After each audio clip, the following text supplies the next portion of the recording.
beautiful community. There's a lot of problems in this community.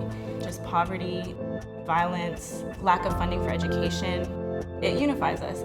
It brings us together, and it's like, yes, this is what we're going through, but how are we going to make a change? A lot of communities I go into, nonprofits are there. Nonprofits fill the void. People want a place where everybody feels respected, where everybody feels loved, where everybody's included.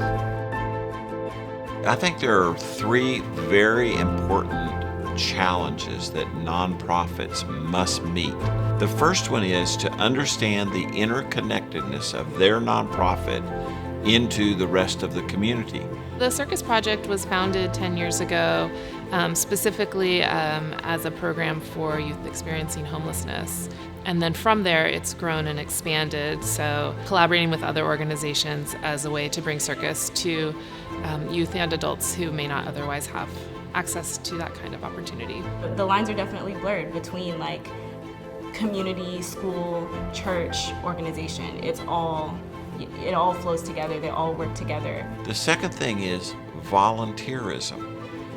To professionalize everything we do can actually undercut the health of a community, because people want to volunteer, they want to engage, they want to find ways to serve and to be connected to their neighbor. The highest award in Girl Scouts is the Gold Award, and that is an award which is primarily a significant and lasting community service project. No one has to do that award or any of our community service awards, but an enormous number of our girls choose to. There's a limit to what a person can do and how many they can effectively reach and touch and encourage. Therefore, we lean heavily on volunteers to come and walk with us. When you give back to your community, you're reminding yourself that you have value.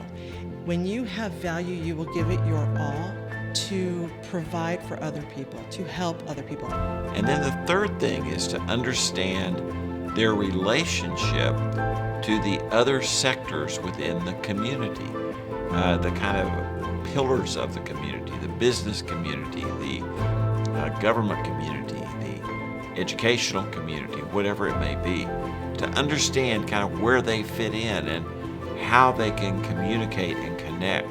What surprised me is the level of support that we've had in this project from across the board, from politicians, from the public, from funders. This project came together way faster than we expected, and I think that's because it had the right pieces. It was the right story at the right time. It was about fixing something that was broken. It was about doing right by the Native people. It was about bringing the salmon back.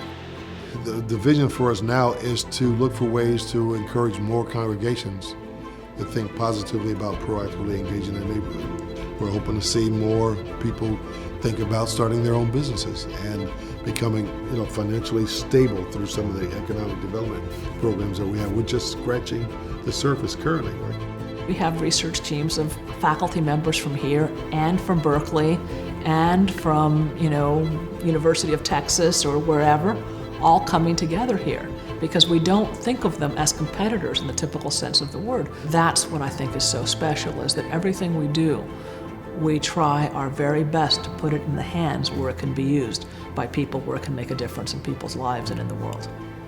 I think that the interrelatedness of things is a very important understanding as we do our work.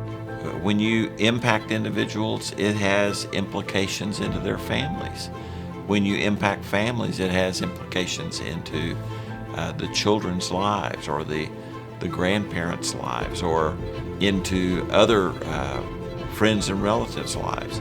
And that in turn impacts communities. It's the fullness of what it means to be human.